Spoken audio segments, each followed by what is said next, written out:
শ্রান্ত দুপুর উদাস হয়ে গেছে, ঘুমের গড়ি বেজে গেছে দুর্দান্ত সমীকরণে। সমীকরণ মেলেনি, শুধু জীবন বাহিত হলো।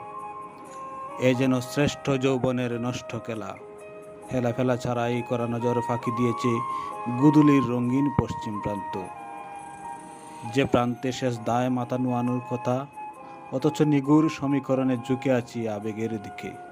আমার শ্রম, গাম, অশ্রু শুকানো চিবুক, কিরমির করে ধৈর্যের শুষ্ক ফসল এবং প্রিয়তমা সকলে বিচ্ছিন্ন নগরীতে নিয়েছে ইমিগ্রেশন। চিন্তা চেতনায়, মননে মগজে, কবিতায়, গল্পে, গানে, দ্রুহে অথবা প্রেমে রয়ে গেছে হাহাকার। প্রার্থনায় চাওয়া প্রিয়জন হারানো নিদারুণ অভিশাপ।